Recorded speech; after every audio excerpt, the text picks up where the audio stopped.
Yo, what's poppin', all my peeps? It is I, your host of the most Renaissance man who always thinks he can. And oh, yeah, your champion of the peeps, Patty Pitts, back once again in the Yard Streams for another edition of the Raw Rewind, brought to you by the Pitts and Sara's Wrestling Show, where we take no nights off.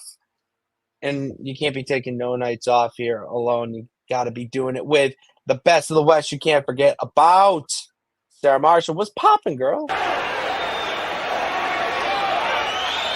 Hey, yo. Hello. That sounded enthusiastic. Hello. I don't know. That sounded like, put it more like excitement. Like, yeah, what's popping? How we doing, everybody? I don't know. I'm just I'm all jazzed up today. All right, I had a good day at work, and then not only that, I kind of been running around all friggin' day to the point where I had to put you on pause to go run and do a little errand for my parents. And you're like, you better be back in time. Aren't you shocked how quick I'm back? Yeah. Sorry. All right, let's get the yawns out now.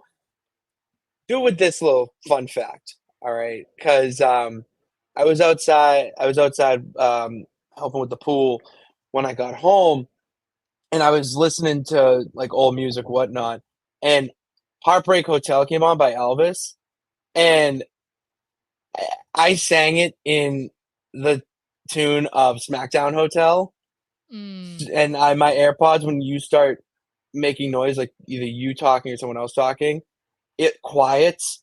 So then when it goes into the Heartbreak Hotel, I'm just in my backyard, vacuuming my pool going, SmackDown Hotel, and just no one's around, and it was just the wrong words completely. But goddamn, that's what I'm saying. Wrestling, like crazy pop culture. Crazy pop culture. But enough of me just mucking about. Vinny is back. Let's hear from the peeps. 1, 2 of them here. It was a fun show. I think that's a good way to put it compared to last week's episode of SmackDown. So nice to see that, and things are in place. It's good to see that. We'll get into this. I won't spoil all of my thoughts immediately. David, what's poppin'? How you doing? And you know what, Michael? It's awesome to see you too. Okay, so Sara, I think we've had enough time of me royal rambling here. I think you need to take over and guide us through Raw while we give our little explanations. All right. Reactions.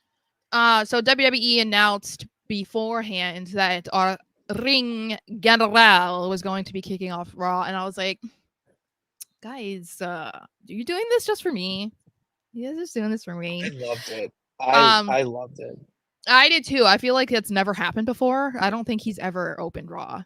But the Green Bay crowd was insane. That is like, I swear that is the loudest boos I've ever heard for Gunther. Like, I don't think we've ever heard him booed more or louder than that. It was almost like he was getting Dom level heat. He could barely talk on the mic before they started saying anything. It was insane. It was wild. And it's all because of what he said last week, which is kind of crazy. I'm like, all because he called Damien names and made fun of him for being homeless. Like, that's called them street trash. Yeah. He called them street trash last week. And the crazy thing that I found about it was the fact that you have this crowd booing Gunther out of the building, which he loved. Like, the more you boo, the more he's in his glory. But it begs the question, like, what the hell are we doing with Priest? Because they're supposed to be the rough and tough faction running it. And it's like, you know, kind of villain versus, like, anti-hero. You know what I mean? Yeah. But now the villain is becoming the underdog to this kind of tyrant. Yeah. As a king of the ring. I think that everybody can tell what they're trying to do with Priest. And I feel like that's why this is kind of weird. Like, yeah, we know you're trying to push him babyface. We know that the Judgment Day are probably going to be breaking up. We know that him and Rhea are going to be the baby faces of the group, and the rest of Judgment Day are going to be bad guys, you know? But it is like such a weird dynamic because they're both supposed to be hated. I mean, even we could say again this week that it was the Judgment Day show, and they made it very clear that you're still supposed to hate Judgment Day. It just isn't working for all of them. So I think, you know, Gunther comes out to act like he's going to apologize for everything that he said, and he just doubles down on it. And he's just like, you know what? Actually, I meant every word that I said, and actually I'm going to add a little bit more to it and say that all of Judgment Day are street trash. And that's where I was like, you lost me a little. You lost me. No, I'm with it. I'm with it. But I do think that we were saying that the problem with whoever won King and Queen of the Ring, that they were going to have to make you invested in that feud, because you can't just be like, okay, so-and-so won, they're going to get this title match at SummerSlam, and then they're just going to put that out there and be like, okay, well, it was just like a contractually obligated match, right? Yeah. The fact that Damian came out, was sick of hearing what Gunther had to say, and they were just brawling for like the next 10 minutes.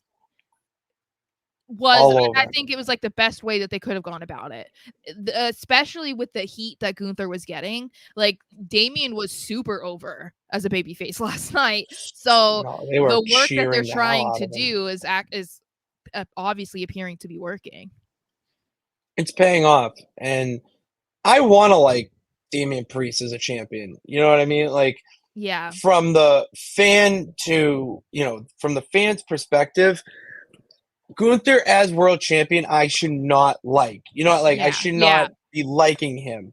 But Damian Priest has the obviously same vibe. Whatnot should be having the same vibe, but isn't. You know, I like Damian Priest as champion. You know, I think he's doing a good job to the point where Gunther is just beast. I don't know how else to shit brick house, to quote Pat McAfee. Like, that you want to see Damian overcome the odds, especially after he gets called street trash, you know, and pretty much ridiculed for living on the streets for his, you know, a good portion of his life, while Gunther's not empathizing. He's saying how, oh, that sucks for you. I was with my parents who loved me and coddled me and gave me the respect and determination that whatever. The point is, it's insane. It's awesome. It's awesome. See, like, I'm on the other side. Like, I think that people are having a little bit of recency bias, because I think that Damian Priest's title defense matches have not been bad. Like, he almost always delivers in the ring. So it's like, that's not a concern. But until this whole thing with Gunther started taking off, and then like some more of the drama within Judgment Day, everybody hated his reign, except if you were like a big diehard like Damian Priest fan. No one was really from the Archer room for me. Yeah, everybody for the most part was speaking negatively about his reign and saying, you know, it was boring and he just keeps getting help. Like, he's not a legit champion. And now all of a sudden people are like, he's been having a great title reign. He's been a great champion, this and that. And I'm like, you guys were saying the complete opposite 2 weeks ago. Like, where, like, I think that's why it's frustrating, because I feel like you need to be able to see that, okay, the last 2 weeks or whatever it's been has changed your mind about him as a champion, but to act like now, because of these things that are happening that you like, completely negates the last 3 months of him being champion. I think that's weird. Like, I don't know. I think it's fickle. I know.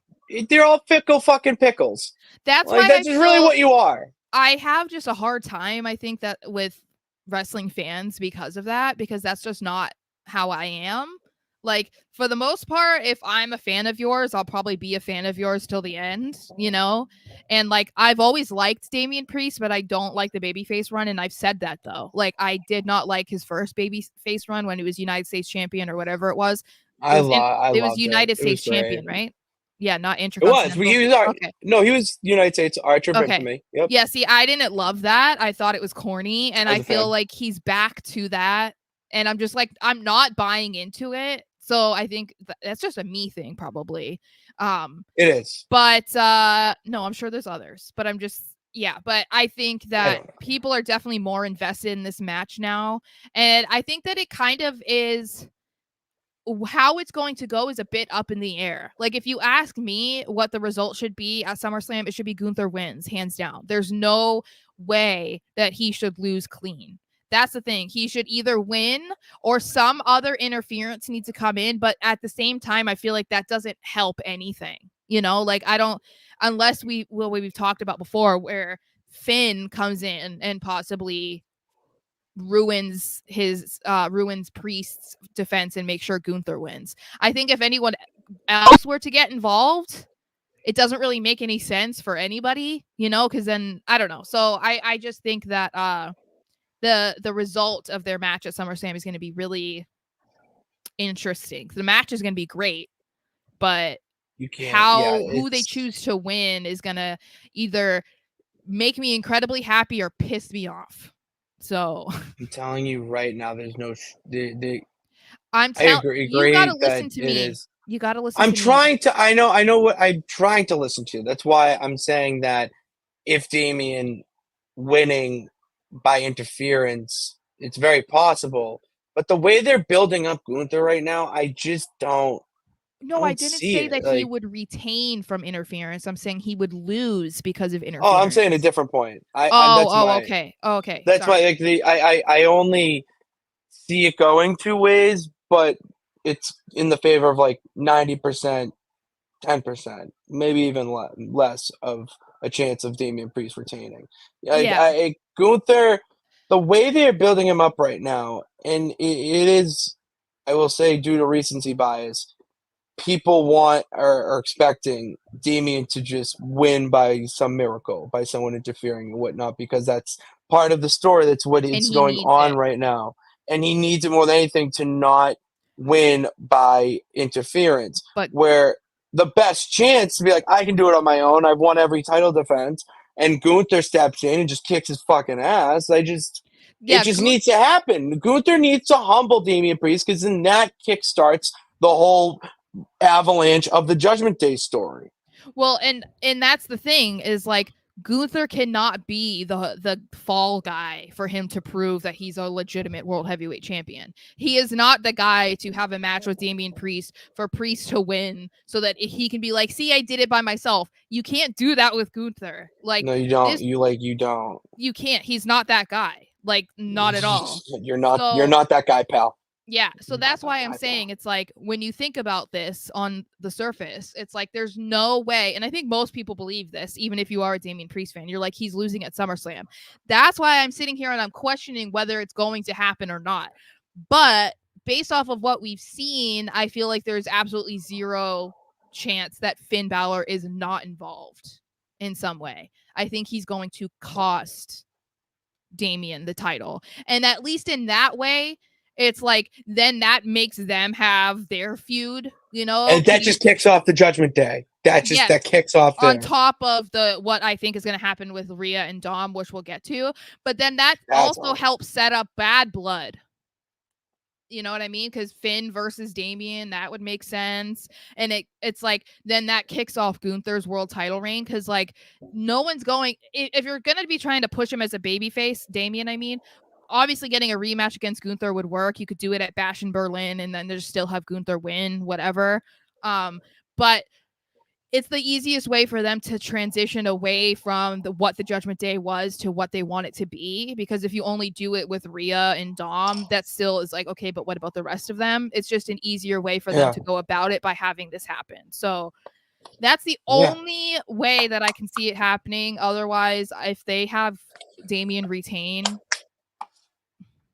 I ain't about it. Going back to what we talked about off camera, let's not put out things like that into the universe and not manifest it. Yeah. There's no need for it, Sara. Do you want to look at the comments also whenever? Uh-huh. Okay. So what were you going to say? Totally forgot. Okay. I'm sorry. To be honest with you. It's, who is this?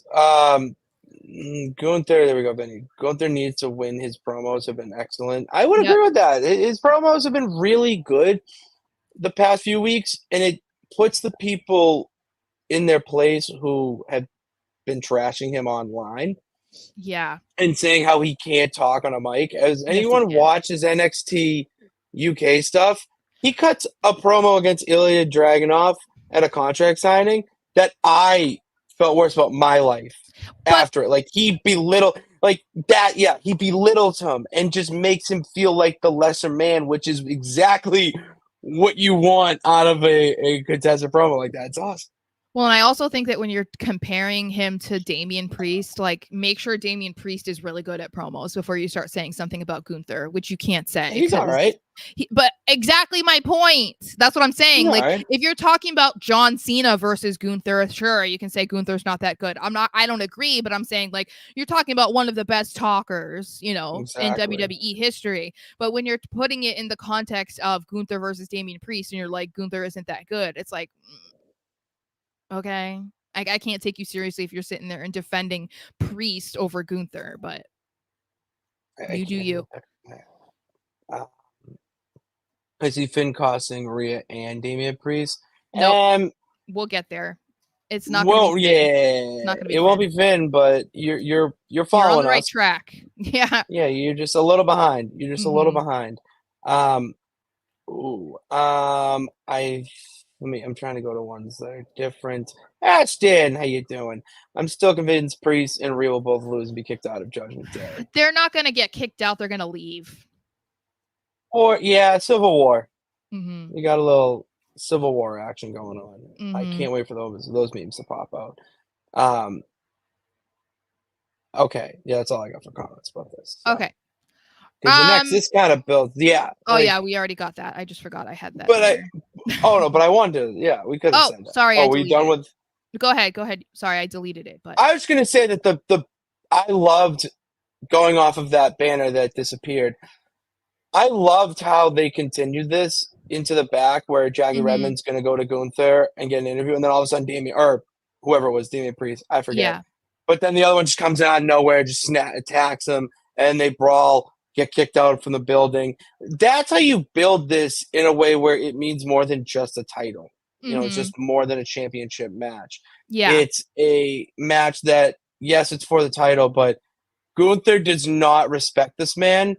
Yeah. And Damian Priest is pissed about it.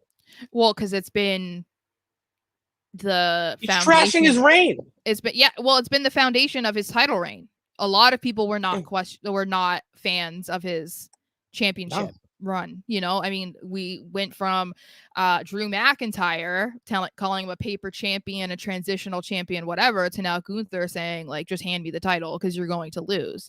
So just hand me the title is so ruthless. It's just that is mean. Yeah. But I loved it. So and then we get to see the first match of the night, which was also the best match of the night. Bron Breakker versus Ilja Dragunov. Oh, I spelled his name wrong. It's not UV, it's OV, right? Is it UV? It is OV. OV. I'm looking up right now. That's what I'm doing. Yeah, it's OV. Why did I spell it wrong? I should put the first name because apparently Dragunov's a rapper. Oh, look him up later. All right, I got it. Okay. The first match of the night, which was also the best match of the night, which was Bron Breakker versus Ilja Dragunov to become the number one contender to the Intercontinental Championship to face Sami Zayn at SummerSlam. And the thing that I always laugh about with matches like this is people acting surprised that the match was really good. It's like, do you look at who's involved before you say these things? Like, if this is your first introduction to Bron Breakker and Ilja Dragunov, and then you're like, wow, that was really good. Bienvenidos. That's good for you.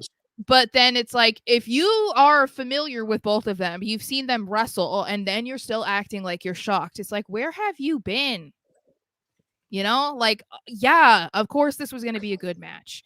So, match of the night, it was great. I'm not sure how I feel about the ending. We see that Bron knocks out Ilja to win the match essentially because the referee has to call it off.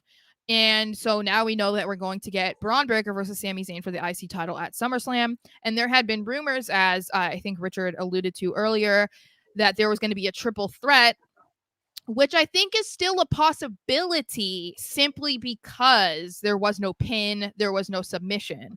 So there is somewhat of an argument for Ilja to be like, okay, I technically didn't lose. Like I wasn't pinned, I didn't tap out. So there's still room for that to happen. And I don't think I've seen a graphic yet for that match. Have you seen it? Has there been a graphic release for that yet? There's not. There's not been, Sarah.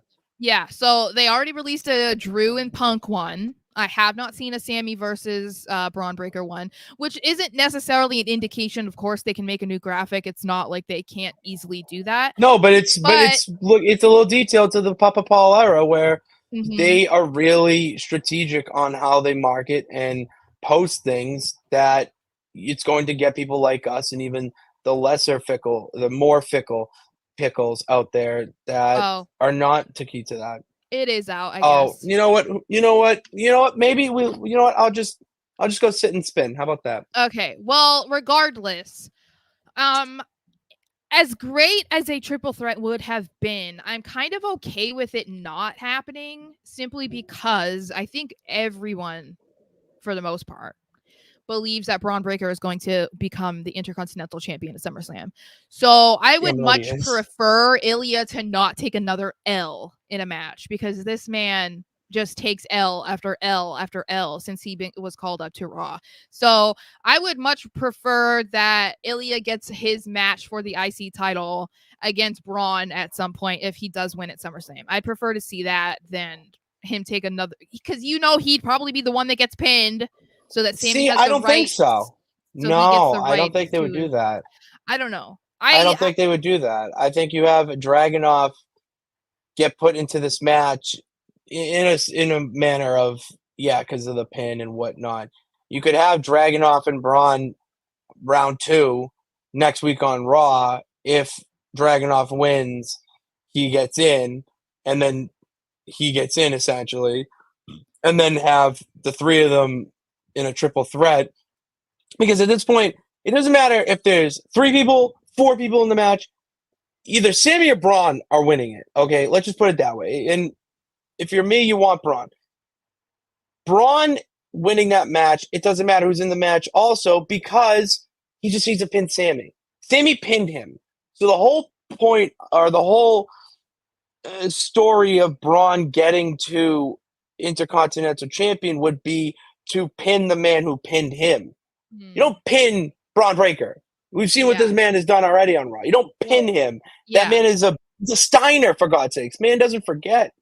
Well, and Ilja is the only other one who's ever successfully pinned Braun. So I feel like that adds a layer to it. So absolutely. I wouldn't be against it being a triple threat. I think it would be one of the few, if only the only triple threat match on the SummerSlam card. So that would be fine with me. But I just would like to see Ilja progress in the Intercontinental Championship sphere, So if that means that Bron Breakker has to be champion, then so be it. I'm fine with that. Damn right, Bron needs to win. There we go. I love Sami Zayn, but I just think it's time. I think we're going to see a turnover of champions from WrestleMania. I think it's time. Besides Cody. I think Cody it's so different. Cody is the only one that I see retaining his championship from WrestleMania for the longest. He's the only one I see going beyond the summer as champion. Otherwise, I do think that Sami's story is just not there anymore. He's already successfully retained or defended it 3 times. I mean, he's one of the only people to ever defeat Bron Breakker, as I said. And Gunther. So it's I think that he's proven beyond a reasonable doubt that he is not the underdog anymore that people wanted to assume he was. And so I don't think he needs to hold the championship for longer than 4 months or whatever. I think that's fine. I agree with that. Oh, that's true. Yes, I was just thinking about the men. She's more. I would agree with that because she's a female Cena, as she even quoted herself saying on the Cody Rhodes interview. So yeah, I mean, I was just thinking about the men. That's why I didn't mention the women. Did you ever watch that? The Bailey one? Absolutely not. I told you I was not going to watch. Oh, the documentary or the interview with Bailey? Interview. Oh yeah, of course. I thought you said you did see it. I just watched it today. It was very good. Yes. Did you watch the LA Knight one? That's next on the docket. Okay. We're going in order. Yeah, I've watched them both already. So I really want to listen to his interview with LA. The LA Knight one is really good. LA Knight would have some really good insight, I feel like. Yes. We're gonna continue with Judgment Day now. Let's go. Yes. So Finn Balor, a king, an absolute king. That is my Fergie Ferg. He is stirring the pot, and this is even more why I think we know what is going to happen. This was just writing on the wall. Are you kidding me? I'm obsessed. I love that we're seeing more of Finn's involvement in this, because there were hints of it during Rhea's absence. You know, we saw him getting out of the car and Liv was in the passenger seat. We've seen him in the Judgment Day clubhouse and Liv was just leaving. Like, there's always been these little hints of weird things going on with Finn, but it's quieted down a lot because Rhea returned and there's been a lot more going on between Dom and Liv, so the Finn stuff kind of got pushed to the back. So I'm glad that we're seeing this again, because I do think he's going to be a significant factor in the demise of the Judgment Day, or the OG Judgment Day, because I think Judgment Day was going to continue. It's just going to be without Rhea and Damian. So they're all in the back, and they're also playing 2K, which apparently that's just their thing. That's just what they do. Gotta promote the game somehow, baby. Gotta get it in there somehow. So Dom wants to talk to Rhea, and while he's talking, you know, about you said that I was yours last week, but like I saw you kind of flirting with Jay and whatever, and she's like, oh, I wasn't being serious. It wasn't like I did anything like what you did with Liv. And then Finn pops in and is like, you need to show Jay Uso like who's boss, and that he doesn't do that to you or disrespect Rhea, blah blah blah blah. And then Rhea's like, are you crazy? And I'm like, no, Finn knows what he's saying. Okay, Finn knows what he's doing. And we also see the two of them pair off, Finn and Dom. They go and deal with something, which we eventually see Liv have a little conversation with Dom. And it was like, oh, what's going on there? Liv. Yeah, Finn and Dom. No, you just never mind. Continue. I'm like, what are you trying to say? I just got cut off. I'm sorry. I'm like, I didn't say any. It was like that meme, continue. You know, of the kid that's like answering the question and he's like, you know that. Yeah. It's easier to just move on. Yeah, that was it.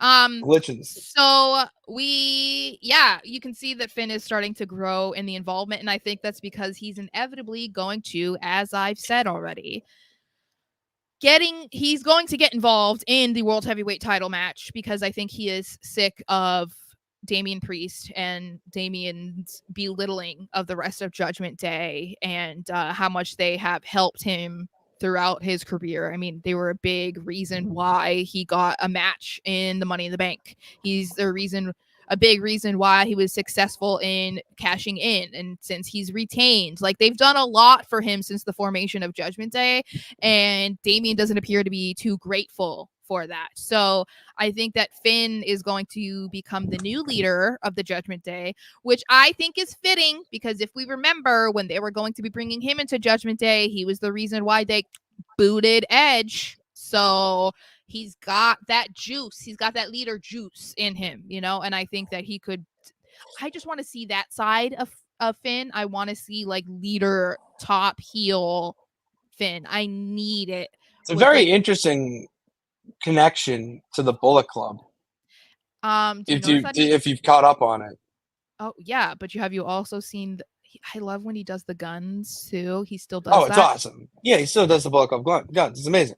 But the connection being, if with Judgment Day, the leader kicks out the next leader, essentially, that's Bullet Club. Yep. So if Finn does that, wasn't Finn the originator of Bullet Club? Yes. So then Finn would be the one to kick out him when he was the first. Like, you see the connection there? Yes. Very Yes. interesting. It's very, Yes. very it's little details, guys. You got to be looking out for this shit. And that's why I want to see what he would do as the leader of Judgment Day, because hello, he made the Bullet Club famous. Like, he's one of the originators of it, along with Tamatonga, which was why I was like, oh, Judgment Day. But anyway, so yeah, I want to see that. But before we move on, I also need to say I'm sorry in advance, guys. I am sorry in advance because I'm going to be an absolute menace next week. Finn Balor. Yeah, your wish is coming true. Your wish is coming true.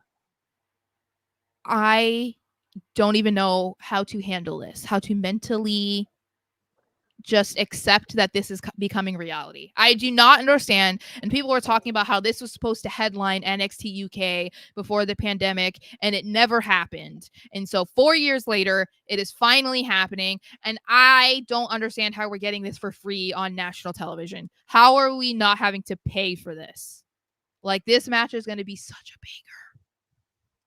So good. It is going to be it's going to be an unbelievable match. Finn did say in his contract that he wanted to face Gunther. Well, I mean, he's getting to be able to put his money where his mouth is on Raw.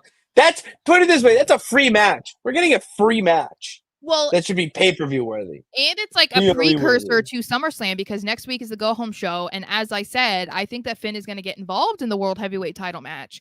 So it's going to be interesting to see how this happens. Like, if he beats Gunther, if he doesn't, like, maybe he purposely kind of tries to lose because he wants to make Gunther look stronger or something. I don't know. There's going to be some really interesting aspects of this match that go beyond, what if it's the main event or whatever. It's going to play a role in SummerSlam, and that's why I think it's even more exciting. But anyway, so I'm just preparing. I'm just preparing for the absolute annoying person that I'm going to be next week. So if you follow me on Twitter, sorry in advance. Because don't apologize. Own it. Own up to it. What were you going to say? Go ahead. No, I forget now. Continue. Oh, okay. Because I'm like, I just move on when I feel like the conversation's dead. So, anyway, so we saw Lyra Valkyria versus Zoe Stark. They're still going about this whole thing with Lyra with the after party, as I want to call them, and the Electric Carnival. Whatever. And they're going against Zoe, Shayna, and Sonya. And did they like scissor each other last week on like their hands? It looked like they were like maybe, I don't know. It was an elite hand gesture. I think it seemed like they were scissoring each other's hands. And I was like, are you going with what the internet is saying about you guys? And that's why, I mean, we know Sonya is married to a woman, but still. I'm just saying that they just, or maybe everybody loves the Acclaimed. All right. I'm going to say everybody loves. I'm going to go. Everybody loves Anthony Bowens. Say Anthony Bowens, at least, not the Acclaimed. You don't love Daddy Ass? I mean, love Daddy Ass. Yeah. Yeah. There's also that, like, have you seen that meme? I think it's from the Attitude Era. I don't know. And it's like those three women, and it's like on Raw says the lesbians. And so people are like, this is. Have you not seen that? No, I have. But you just legitimately made me do a spit take. So people were saying like, oh, here comes Sonya, Zoe, and Shayna, and it's like that meme, and it's like the lesbians, and I was like, okay, it's not funny, but it's funny. Guys, you just made me do a fucking spit take. I didn't. Do not leave the site, please. Thank you. All right, back to normal business. Anyway, so who won this match? I don't even remember. Because it was always Lyra picked up the win on a like schoolboy roll up type of move. Which we then saw the opposite of later when we saw not Zoe Stark. What am I thinking? Was Zelina versus Sonya? Yeah. Why did I say Zoe Stark?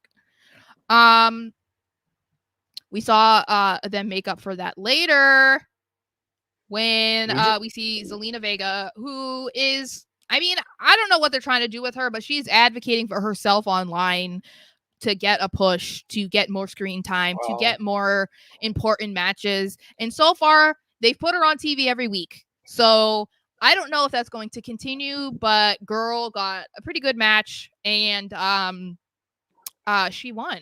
So she did win. Yeah, so they're trying to keep that going, and I don't know. It's like I'm interested, but I'm not, because they end up trying to beat her up afterwards, and then we have Lyra and the after party come out, and I'm just like, I'm not invested. I'm happy for them because I think it's good to see more women on TV every week, and especially girls that are good and whatever. And like, I'm intrigued by this new group of Sonya, Zoe, and Shayna, but I'm just not really that invested in what they're trying to do with these like factions versus this random group pairing. So I don't know. I mean, they just kick ass. Like, it's like, to me, this new trio of Sonya and Zoe Stark and Shayna Baszler is just 3 women who kick ass.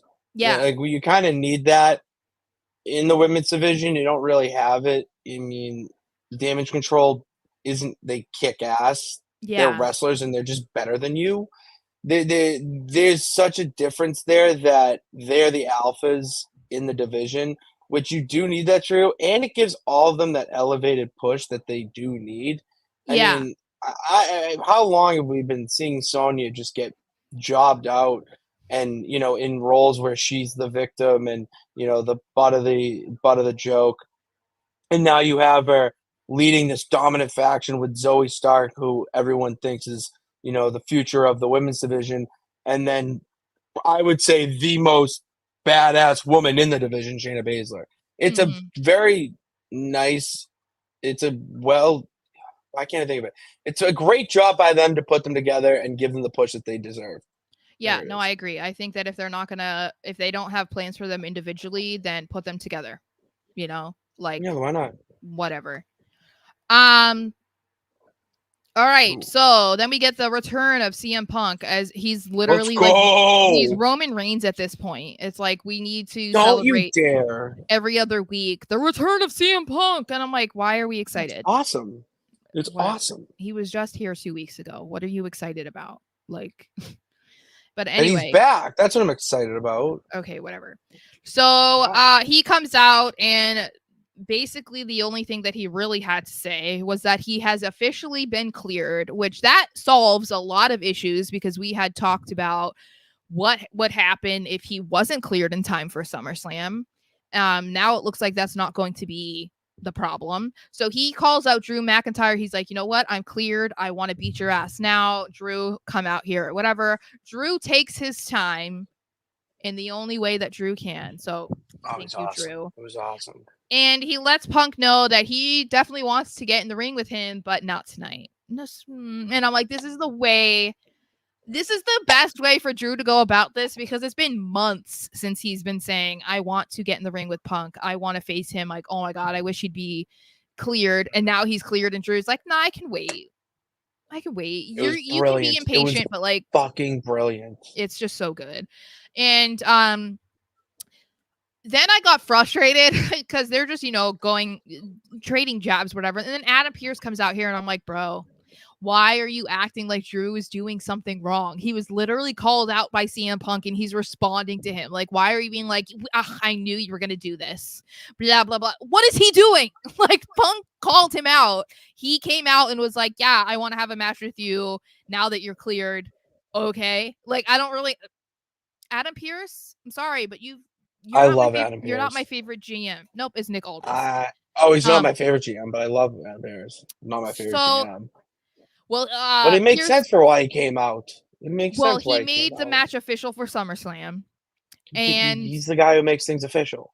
What? Yeah, and then without a lot of context given, which we already kind of knew anyway, was that Seth Rollins is announced to be the special guest referee. Awesome. For this match, and I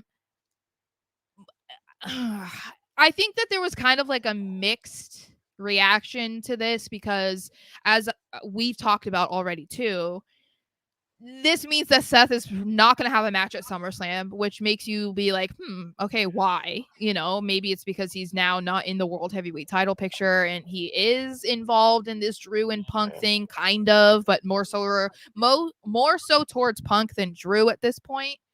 But then people are also saying this has shades of potentially SummerSlam 97.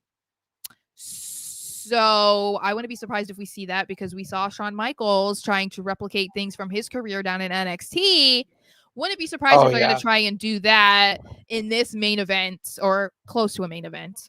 The way that it was Bret Hart versus who was it? Undertaker, yeah, with Shawn Michaels as a special guest referee. Could see something similar. I would assume that the stakes will not be the same. You cannot perform in the United States ever again. That's not going to be a thing. But no.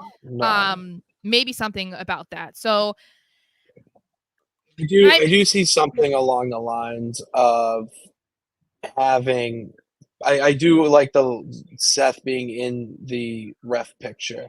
Not because of the feud really itself, but more because Seth doesn't really need to do anything that crazy right now. He just came off that injury. Yeah. I really believe that the match with Damian Priest was more of a match to see where he would be moving forward and to see how well he could go.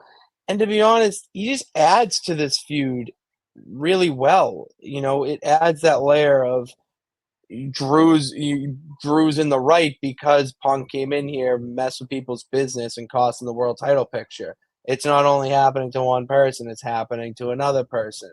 Mm-hmm. And on the other side of it, you have Seth, who's so sick of Drew McIntyre at this point. Dealing with him in the world heavyweight title picture, always whining about how he hasn't got his moment and hasn't won. So Seth is the perfect person to add. And also, Drew just attacks refs. What's an easy way to segue in a special ref match when you have one of the superstars just kicking the shit out of refs? I also think the beef with Seth, though, is it was put to bed at Mania.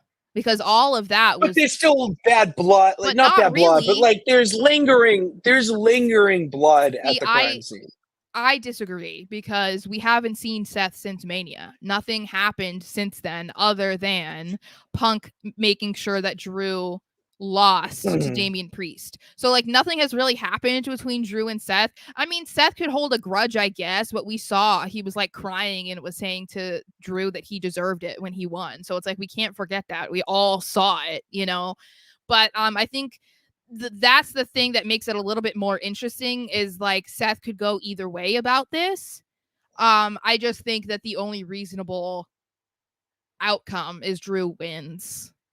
But not necessarily, you know what? I don't know. Because I was going to say, I would say not necessarily because Seth gets involved and tries to make sure that Punk doesn't win. I am fine with him doing that. Because if we're not going to get what I wanted, which was Drew just completely obliterating CM Punk in this match the way that Brock Lesnar did SummerSlam 2014 to John Cena, then I want to see CM Punk get a taste of his own medicine and someone messes with his match and make sure that he loses. That's what I would love to see. I would like to see. I don't know. I want to see. I don't know who I want to win. That's the thing. Drew has to win the first one. Stop. He has to win the first one. No, because I was so on your side with Drew getting the squash Brock Lesnar type win. But this, to me, just plants a seed that the obvious trilogy is coming. And as long as Drew wins the feud, I don't care. I more just want to see a good finish. I just think that Drew has to win the first one. Have him win at SummerSlam, have Punk win at Bad Blood, and then have Drew win the next one. You know what I mean? That to me, I just feel like if we're meant to believe that Punk is cleared less than 2 weeks before SummerSlam, which means that he's not in ring shape. If we're meant to believe that that Drew has all this pent up aggression towards Punk because he's messed with him 3 times. we're supposed to believe that the feelings that Drew have are less than Punk just being mad because he stole his bracelet. Like, you're going to say that Punk's going to come out and kick ass because he's mad about a bracelet? Like, Drew has every reason to beat him to a bloody pulp. Like, so I would be really pissed off if they somehow had CM Punk win, because Punk doesn't need it. No one's questioning, like, the validity of CM Punk. I think that Drew needs to get the first win, and then they set it up for, like, maybe a Hell in a Cell at Bad Blood or something like that. That way, like, no one can get involved. I don't know. That's just what I want to see. We'll see. Do you want to look at comments? I see we have a bunch. I am looking at some already. Oh, that's why I said that. Okay. Yeah. Punk is losing first match is kind of crazy. Ooh. I've said that too. I know. I've said that as well. I said that it's hard. That's why I'm split, because I've said it's hard for me to believe that they would have Punk lose his first match. But the thing is we're not talking about 2005 CM Punk. We're talking about 2024 CM Punk. Like, no one is going to be like, oh my God, I can't believe Punk lost. Like, this is a joke. He's not a serious person. He's not a main eventer. He can't be a champion. Like, no one's going to ever think that. Sure. In the current context of him losing to Drew McIntyre, I think that makes 100% sense. Like, if this were just a random match of a feud that just started 2 weeks ago, then I would be like, yeah, okay, he can't lose. But this has literally been going on for 6.5 months. So I don't know. I find it more crazy to think that Drew McIntyre would somehow lose to a, like, barely cleared Punk, but I don't know. If it wasn't a clean finish, that's the only way I see him losing. Not a clean finish. But Drew losing? Yes. Yeah. It's like similar to the Gunther thing. Like, I just don't know how you have Gunther lose unless it was something happened and messed with the referee or with whatever. That's the only way that it seems plausible in my eyes. Mm-hmm. I agree. I know that they can, but not really. They can't get in the structure. That's the point. Well, not really. Okay, what I'm saying. I've seen. Okay, stop. Because you guys always come on my case and be like, go WWE logic. Okay, WWE logic is we're having a Hell in a Cell match because nobody can interfere.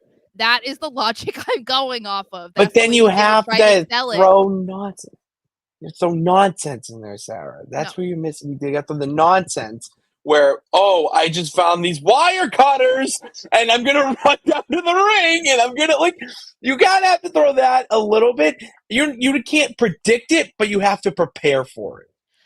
And also, I don't mean to, I'm not trying to come off rude or anything. I don't know where you get your information, David, because there's no way that Natalya was leaving. There's just no way. In my Thunder Rosa is in a nice feud with Deonna Purrazzo. Yeah, it's actually a pretty decent feud, to be honest with you, for the AEW women's division.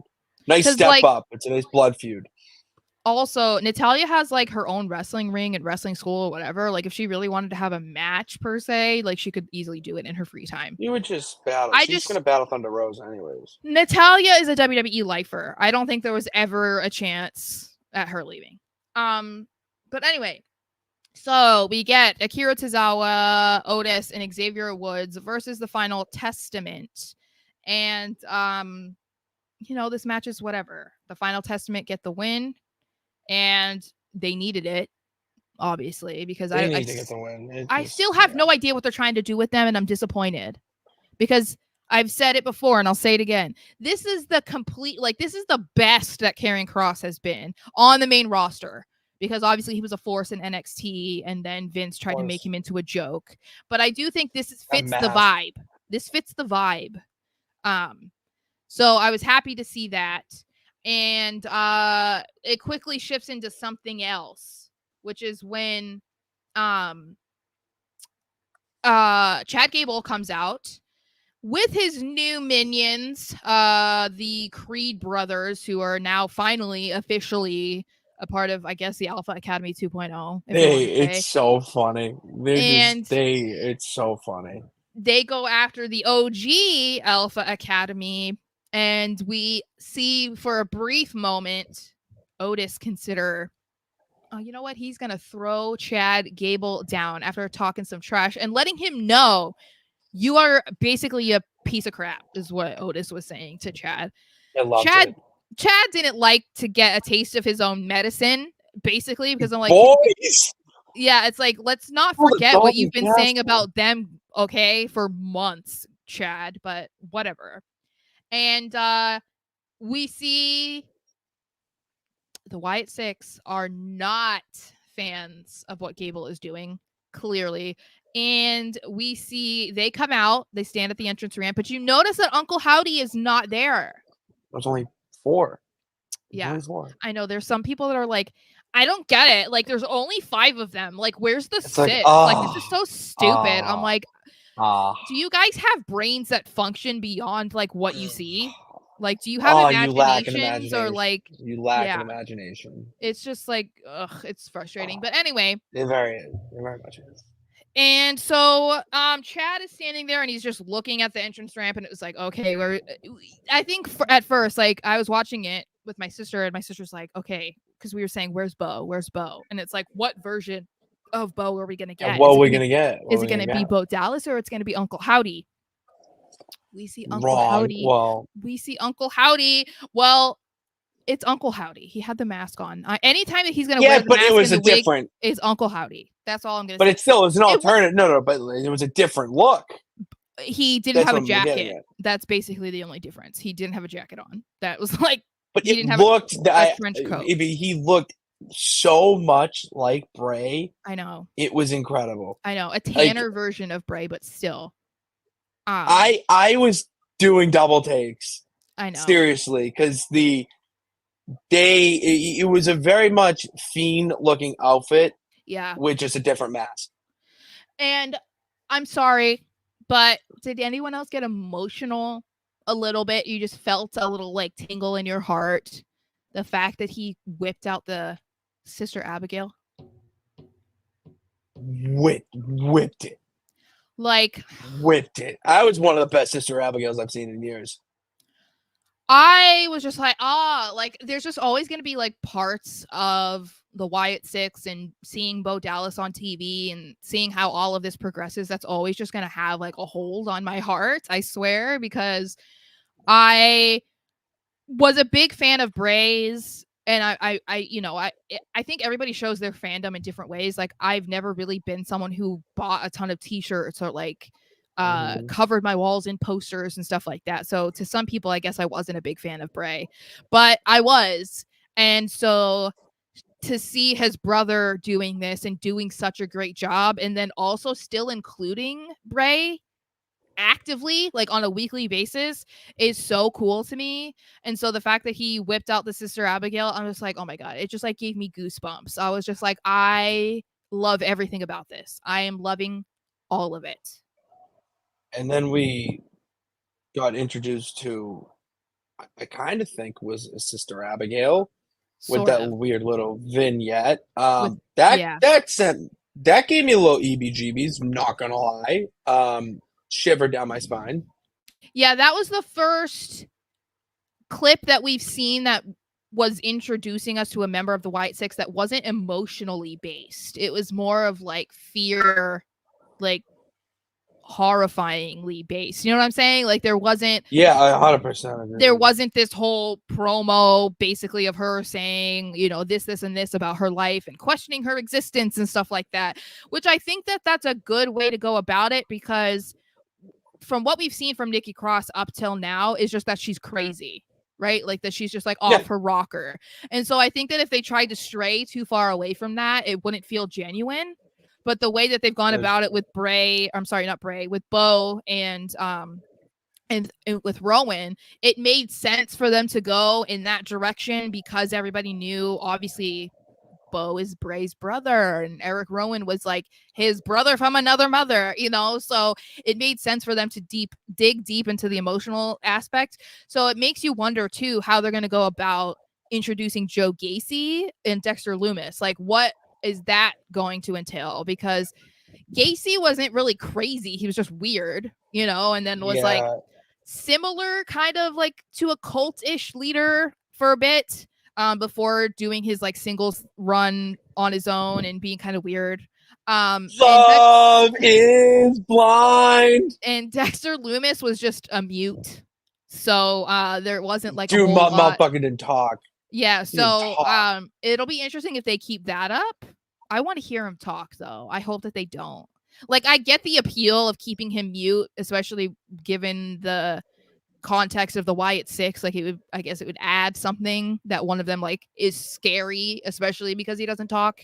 But in a way, you kind of want to hear what he has to say, if that makes sense. I want to hear him talk so bad. I want to hear. Well, if you've never heard his voice, he does interviews. Like, he's done interviews when he was a he does? I've never heard his voice. I have no idea what this man sounds like at all. Yeah, when he was like in the indies and stuff, he did interviews. So like, if you really want to know what he sounds like, you can just look it up on YouTube. Okay, all right. Yeah, no, I did that once because I was like, let me hear what this guy sounds like. But anyway, yeah, I think that they're just doing a good job. I feel like we're gonna say this every single week. Every time that we see something that is so good with the Wyatt Six, we're just going to talk about how good it was. And I just think that they keep hitting new marks that we didn't know was possible. Like, who would have guessed that Bo would hit a Sister Abigail and would be like the second coming of Bray Wyatt in the ring by doing it? You know? No, seriously. And it just helps. It's like one of my favorite finishers. So I love that like no one else is going to do it. It's just going to be Bo. I like that. I like that. Really should stay within the Wyatt Six. I agree. I really do. Vinny says Bo nailed it. Ashton said that he loves what Bo Dallas is doing. And yeah, there are rumors about Alexa Bliss being the sixth member, which I'm not against it. I think it also just depends really with what she wants to do. Because if she wants to revive the whole thing with her and Lily, then I'm all for it. But if she wants to kind of go back to like the goddess version of Alexa Bliss, then I get that too. You know, it might be tricky for her because she is one of the last people that worked with Bray. So depending on how she handles grief and loss, is probably going to determine what her future is going to be when she returns. So, anyway. Moving on to Sheamus. So we were going to see Pete Dunne versus Big Bronson Reed, and before you could even see anything, Sheamus is like, honey, you ain't doing jack in this match, Mr. Dunne, because on my pub. Yeah, you wanted to get involved in my stuff. Well, I'm going to get involved in your stuff, and I'm going to send a message to you because I don't understand why you're so mad at me. I was injured, and that's what happened with the Brawling Brutes. That's not my problem that you eventually broke up because Ridge the Fridge is a weirdo. That's not my problem.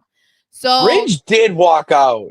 Yeah, like he walked out. It's not Sheamus's fault. It had been too long since he injured somebody. I think that was the problem. It was like, oh, I need to go. He went back to school. Yeah, he went back to learn how to work properly. Yeah, and then hurt Ilja when he got back. So anyway, after this, because the match then doesn't happen, we see Sheamus in the back. There's no way my mic wasn't muted. No, it wasn't. So thank you for that. I just pressed. Wait, so that means it's coming from my. Okay. I apologize very much. Because just so you guys know, I deal with this on a weekly basis when we're not recording. I legitimately hit the mute here. So I've been going through my headphones the entire time. That's friggin' awkward. Okay. Anyway, so then we see Sheamus get interviewed backstage, and he says like every stereotypical Irish man thing possible. Like, I don't know what Pete Dunne's problem is. Like, why don't we just go and be grown people and go to the Irish pub and get a couple of beers and talk about this like real fellas? And I'm like, oh my God, Sheamus, like stop. Yeah, like, I didn't like that. I was like, we're not in your debut era where like, you know, Vince McMahon is like, you have to be Irish. Like, say everything Irish, you know? He did say we could fight, though. Yeah, I mean, that's fine. He said we could fight. I would like to see a fight. Yeah. So I mean that's coming. Obviously, we assume this is going to be Sheamus's way of like helping to build Pete Dunne on the main roster as a solo star. Now that Ridge is doing whatever in NXT, and Sheamus has finally returned after being injured for however long. So I mean, like this is cool, but I also I don't know. I just don't know that I really care. I mean, I applaud Sheamus for doing this because I do think it's cool to see guys in his position that have accomplished so much want to partake in stuff like this to help some of the younger or less known talents on the main roster to like build themselves. So I give him credit for that. I just can't say that I'm really invested in this match or feud at the moment. I think I said this last week. I'm interested in this being a Raw feud.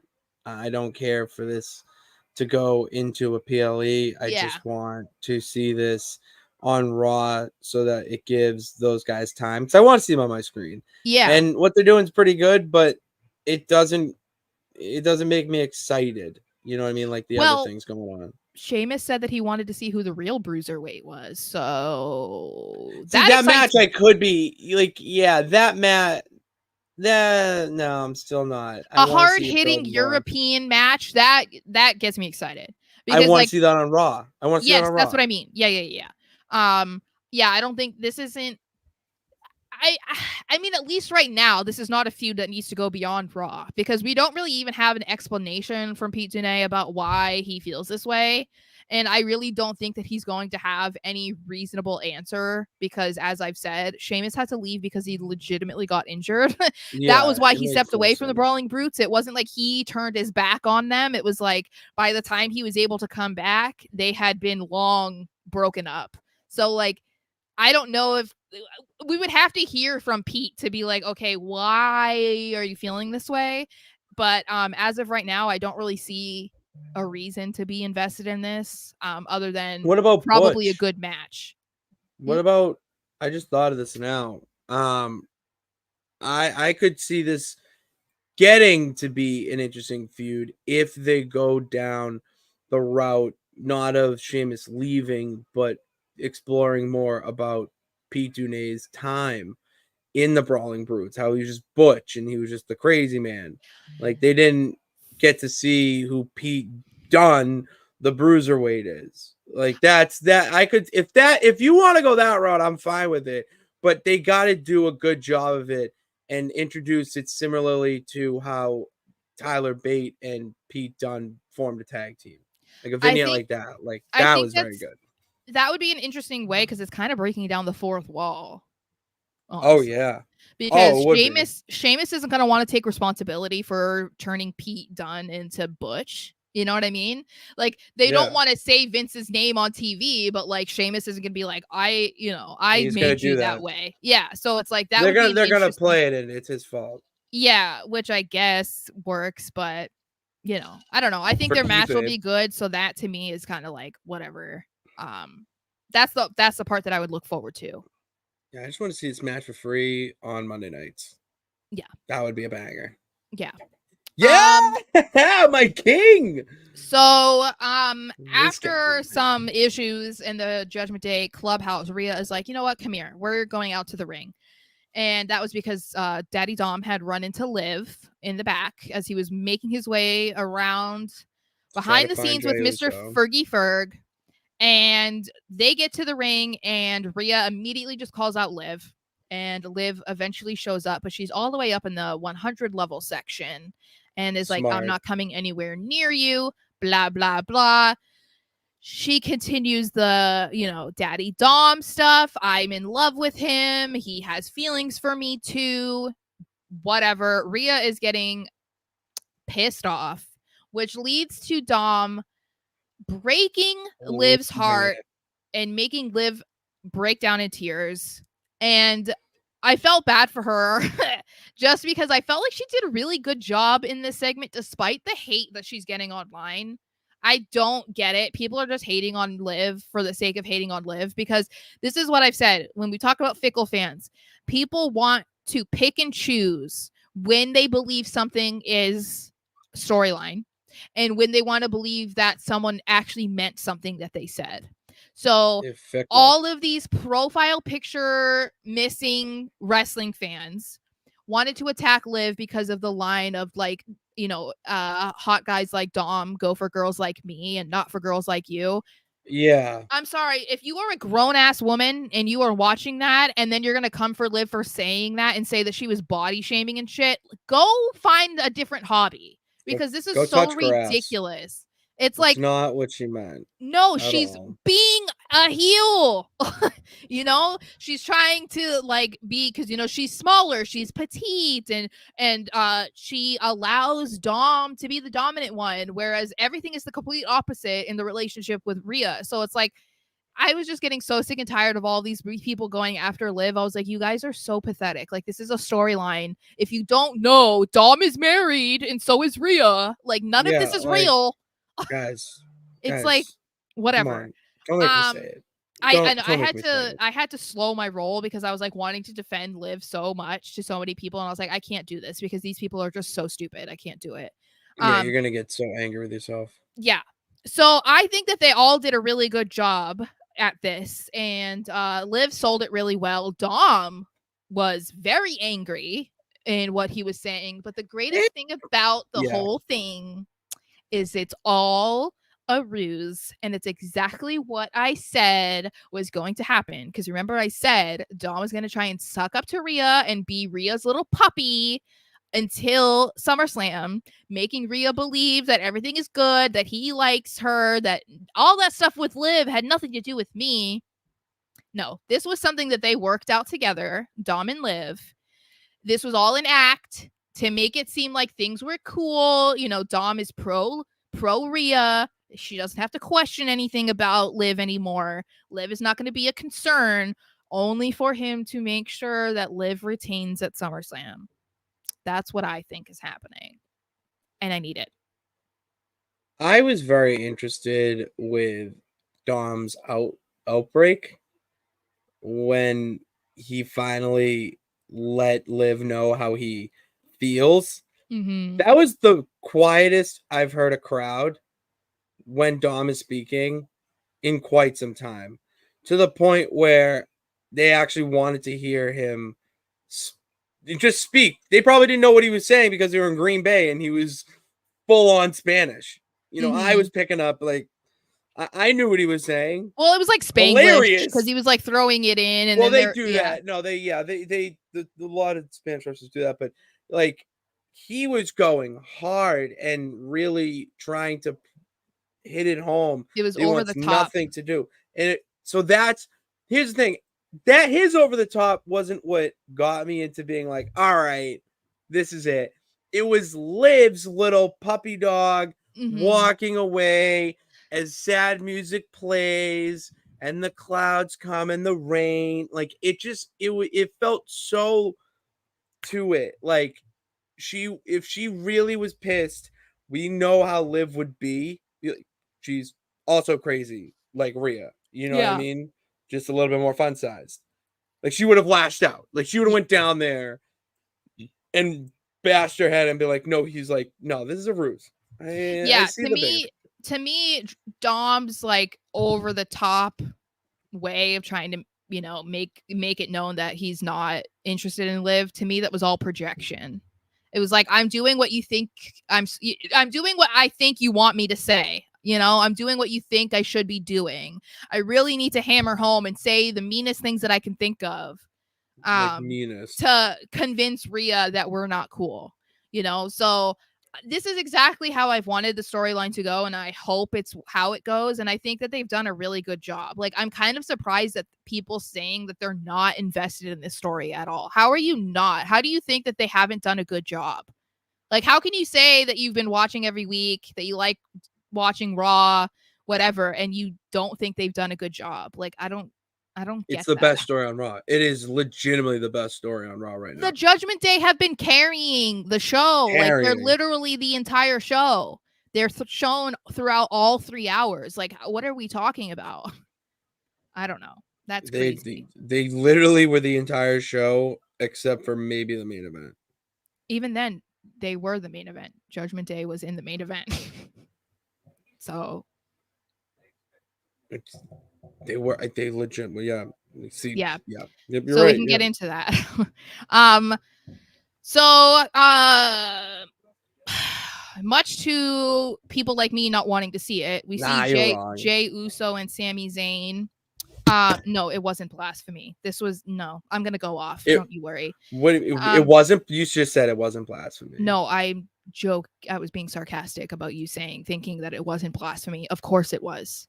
You just don't know what I'm talking about. You don't know what I'm talking about yet. I don't. Okay, so we see Jey Uso and Sami Zayn partner up because when Judgment Day attacked Jey Uso earlier in the night backstage, Sami came to the rescue, and that was when the Judgment Day is like, all right, we need to settle this, like, whatever. So Finn is like, I'm going to go request a match for us against Sami and Jey. So that ended up being the main event.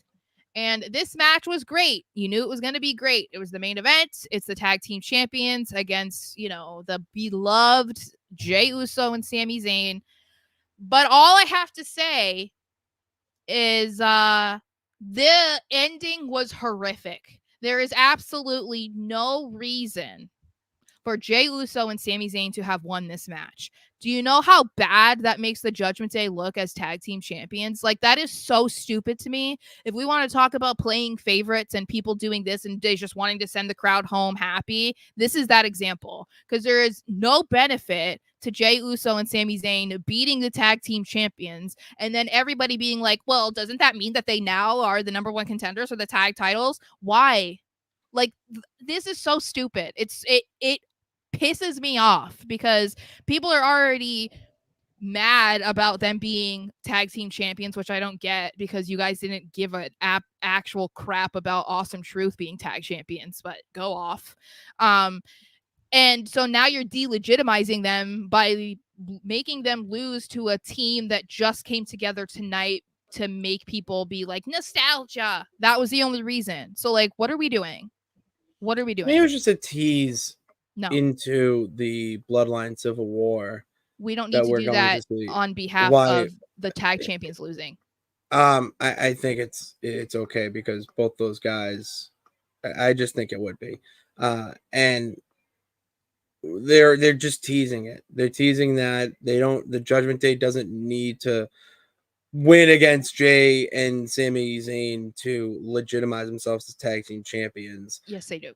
Nah, I disagree. And what was really the main purpose of this main event was not for Sami Zayn and Jey Uso to get the win, but for Bron Breakker to stand tall.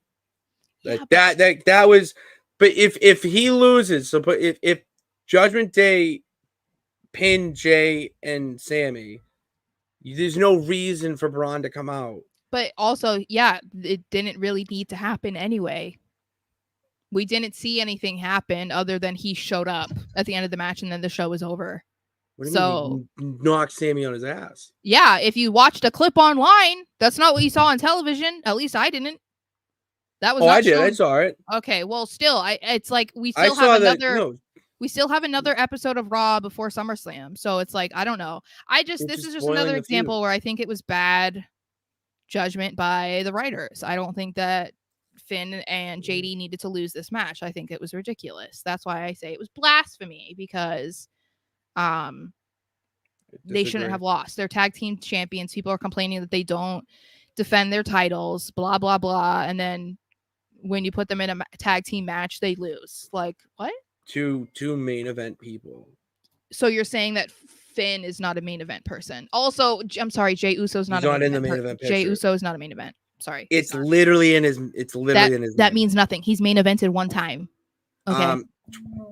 And as a single star. Stop. He's not a singles main eventer. He's not. I'm sorry, but he's not. It's in the okay. That doesn't matter. Okay. Do you really think that Braun Strowman is the monster of all monsters? In the WWE universe, he is. Okay, well, whatever. But Jey Uso is not a singles main event star. I'm sorry, but he's not. He's been more. I'm just saying. No. You got to look at it like that. No, he's not. He had one main event singles match. So, this is not what we want. So, No, I don't want that. No. See, I can stick with the win today. I don't want to see the bloodline with any championships until post war games. Well, no. and we Nothing of also what they're doing right now. we think Motor City Machine Guns is probably going to go to SmackDown. So if that's the Oh case, my then god, I would. I don't know.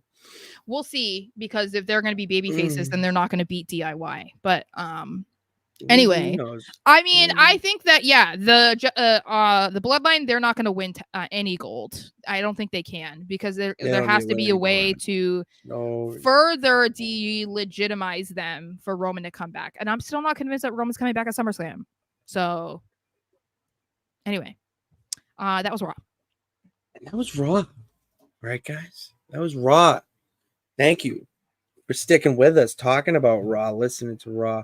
And we'll be back on Thursday for the No Nights Off show this week. Talking not just Raw, not just WWE, but everything that's going on in the Wrestleverse. And to catch up with anything that you missed in our own little Wrestleverse over here at the No Nights Off show YouTube channel, go hit that subscribe button and bell notification so we get caught up and to be notified when we go live and when a new video has been posted. We post clips from these shows every week, almost every day. And adding to that mix, the first edition of the Bad Gal. Highlights of the Bad Gal first episode are now it's like the third. We might be at the third by now. Oh, we're at the third. Let me double check. Well, new episodes of the Bad Gal are out now, and it's Sara wrestling in the WWE 2K24 verse, crushing it. By the way, having feuds with the likes. Part 3 came out today. Awesome. So go catch up on 1 and 2, and then watch episode 3. It's before. I'm trying to think what 3 is, because I'm so far into it at this point that we just feuded with. Shit, who did we feud with? I don't even know. It's been a long. That wasn't the last one. Oh, no, it was the friggin' captain. They made me with a whole captain's outfit. What's his name? Like Tony or something? Troy Tompkin. Fuck Troy Tompkin. I'm so sick of him. We don't like Troy Tompkin. He's like a clone of the Miz. Yeah, and what's hilarious is that he's the Miz's henchman. In both. It's so funny. So go check it out right now and tune in tomorrow, potentially tomorrow. No, actually tomorrow. I can still do it tomorrow. Tomorrow, 6:00. Be there. Have a haircut beforehand, and to go check out that haircut and all other things wrestling in the world. Go follow my social medias down below at Patty Pitts down below, and Sara's as well at SMarshXO on X and SMarsh_ on Instagram. Thank you guys for tuning in. God bless. Remember that you can do it. All you got to do is try. We will see you on Thursday. Woo!